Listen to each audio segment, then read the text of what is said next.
Bismillahirrahmanirrahim. Assalamualaikum warahmatullahi wabarakatuh. Alhamdulillahilladzi hadana ila siratihil mustaqim. Wassalatu wassalamu ala nabiyil karim Muhammadin khatamil anbiya'i wa imamil mursalin wa ala alihi wa ashabihi ajma'in wa ba'du. Pemirsa TV Al-Ikhlas dimanapun berada, yang insyaallah kita mohonkan kepada Allah mudah-mudahan semuanya dalam keadaan sehat walafiat. Pembahasan kita pada kesempatan ini adalah terkait dengan yang sering kita dengar di tengah-tengah masyarakat kita dengan istilah mak baca-baca. Perlu kami jelaskan pada kesempatan ini bahwa mak baca-baca itu merupakan tradisi yang memang sudah dilaksanakan sejak dulu sampai hari ini oleh masyarakat kita, secara khusus ya masyarakat Bugis Makassar. Nah, sesungguhnya mak baca-baca ini, karena ini adalah bahasa Bugis, ya kalau dibawa ke dalam bahasa agama, ini sebenarnya identik dengan berdoa. Ya. Jadi pertama di dalam Islam itu yang namanya berdoa itu ya memang sesuatu yang dianjurkan. Dan bahkan sebenarnya doa itu bukan para ulama kita yang mengajarkan, bukan Nabi yang mengajarkan, tetapi yang mengajarkan tentang pentingnya doa itu adalah Allah Subhanahu wa taala. Wa qala rabbukum ud'uni astajib lakum. Ya, itu sangat jelas. Wa idza salaka ibadi anni fa inni qarib ujibu da'watad da'i idza da'an falyastajibu li wal yu'minu bi la'allahum yarshudun. Jadi sangat jelas bahwa doa itu diajarkan sendiri oleh Allah Subhanahu wa taala. Nah, tentu saja secara khusus ketika kita bicara tentang mak baca-baca, biasanya ini ketika misalnya kita habis lebaran, ya ada makanan yang kebetulan sebelum kita makan, dalam bahasa kita itu harus kita mak baca-baca dulu, baru kemudian makanan itu bisa disantap. Pertama sebenarnya secara formal tidak ada petunjuk bahwa makanan itu harus dibaca-bacai dulu baru bisa dimakan. Tetapi pada intinya ya seperti yang diajarkan oleh Nabi, ya ketika kita mau makan ya paling tidak kita baca bismillah. Ya Nabi pernah mengatakan kepada Aisyah, "Samillah ya Aisyah." Artinya bismillahlah kamu, atau sebutkanlah nama Allah wahai Aisyah. Itu ketika kita misalnya mau makan.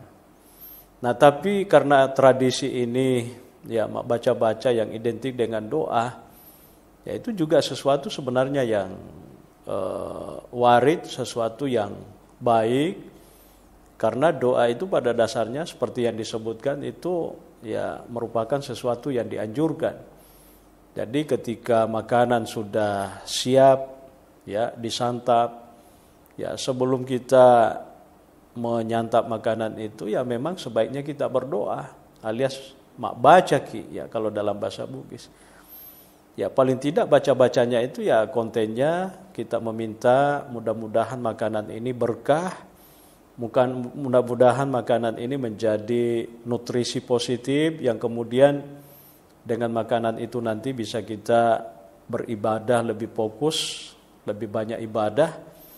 Karena tentu saja orang yang kurang nutrisi tidak mungkin bisa beribadah dengan baik, ya bisa konsen ibadah, bahkan pasti nanti juga secara fisik dia lemah di dalam beribadah, sehingga kemudian memang kebutuhan jasmani ini harus terpenuhi. Jadi intinya pertama, mak baca-baca itu sesuatu yang warid, sesuatu yang tidak dilarang, Ya, kalau itu diidentikan, diterjemahkan dalam bentuk doa meminta kepada Allah. Ya kan? Memang banyak doanya kan? Ya Allahumma rzuqni rizqan wasi'an halalan thayyiban mubarakan fih.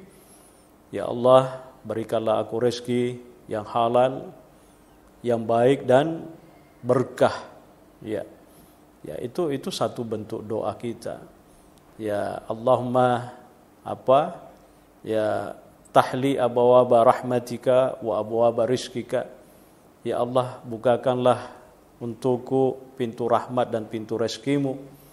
Ya seperti itu yang bisa kita baca. Kita baca ayat, ya apakah misalnya suratul Fatihah kita baca, apa saja kita baca, yang intinya adalah bacaan-bacaan itu memang sesuatu yang warid, yang memang baik untuk kita ucapkan. Ya, itulah sebenarnya makna baca-baca yang sesungguhnya, yang substansinya seperti itu. Ya, jadi itu yang pertama. Yang kedua yang sering kita lakukan, ya, dan ini sudah menjadi tradisi di kita, di masyarakat kita di Bugis.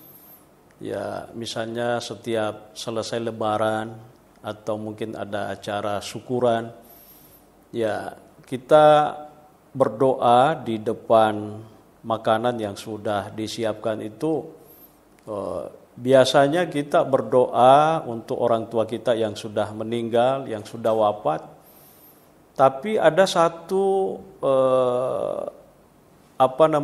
satu hal yang perlu diluruskan, ya, bahwa ketika kita berdoa untuk keselamatan kita dan keselamatan keluarga yang sudah tiada, yang sudah meninggal, ya, yang perlu diluruskan itu tadi adalah makanan yang dihadapi itu bukan berarti itulah persembahan kita kepada orang yang sudah meninggal. Dalam arti bahwa makanan itu nanti juga akan disantap oleh orang-orang yang meninggal. Ya, seperti kalau keyakinan seperti itu ndak ada, ya. Makanya ini yang perlu diluruskan. Karena sesungguhnya orang yang sudah mati itu, ya, secara fisik dia tidak membutuhkan makanan lagi, ya. Kalaupun memang dia membutuhkan sesuatu dari kita, ya itu tadi doa-doa kita itu. Ya, jadi kalau makanannya misalnya nasi atau yang lain-lain, dan itu misalnya diyakini kalau itu yang sampai itu sesuatu yang keliru, dan itu yang diluruskan. Kenapa? Karena di dalam Al-Quran itu Allah menegaskan bahwa la yanalallaha luhumuha wala dima'uha walakin yanaluhu taqwa minkum. Jadi dagingnya, darahnya, sembelihan kalau seandainya itu dalam bentuk hewan yang disembelih, bukan itu yang sampai kepada Allah, tetapi yang sampai kepada Allah itu adalah takwanya kita. Jadi kalau kita mau berbuat baik kepada orang tua kita yang sudah tiada, ya, keluarga kita yang sudah tiada, ya kita bisa mendoakan mereka, membacakan Ummul Kitab suratul Fatihah. Dan itu tidak ada masalah ketika kita membacakan doa-doa itu ketika kita juga menghadapi misalnya makanan. Yang pada intinya bukan makanan itu yang sampai, bukan makanan itu nanti yang akan misalnya diterima oleh orang mati itu, bukan. Jadi yehe perlu to dipahami madecing, maka da yero andre dibacai tan na yero lattu kotomatewe nasabak kumati ni tawe de na manre. Ya komelo ki mapidece loka di toma agesana toma tuata loka di keluarga ta iya matena, ya kita doakan mereka, ya. Nah itulah sebenarnya substansi daripada baca-baca itu sebenarnya, ya yang perlu kita pahami. Jadi saya garis bawahi bahwa baca-baca itu tradisi yang sesungguhnya kalau itu dimaknai sebagai doa, ya, sebagai bentuk ekspresi kesyukuran kita kepada Allah karena masih memberikan rezeki kepada kita, ya kan? Dan itu menjadi satu bentuk kesyukuran, ya saya kira itu sesuatu yang memang dianjurkan. Ya, la in syakartum la azidannakum wa la in kafartum inna azabi lasyadid. Jadi kalau kita mensyukuri apa yang diberikan oleh Allah pada kita, pasti Allah akan senantiasa menambahkan nikmat-nikmatnya itu kepada kita. Tapi sebaliknya kalau kita mengingkari semua itu, tidak mau mengakui bahwa itu adalah rahmat, nikmat yang diberikan oleh Allah, maka konsekuensinya ya inna azabi lasyadid, kata Allah, sungguhnya azabku itu sangat pedih. Jadi intinya kesimpulannya adalah baca-baca kalau itu mau dimaknai sebagai doa, satu bentuk kesyukuran kita kepada Allah, tapi dengan catatan bahwa makanan yang dibaca-bacai bukan itu yang sampai kepada orang mati, apapun itu bentuknya. Ya, apakah misalnya kita naik rumah baru atau mungkin habis panen raya, ya itu satu bentuk kesyukuran semuanya yang pada intinya ya kalau kita mengekspresikan itu dalam bentuk syukur berarti kita banyak berdoa. Ya, saya kira itu saja barangkali yang perlu kami sampaikan dan mudah-mudahan ada manfaatnya, ada barakahnya kepada kita semua. Lebih dan kurangnya mohon dimaafkan. Hadanallahu wa iyyakum ajmain. Wassalamualaikum warahmatullahi wabarakatuh.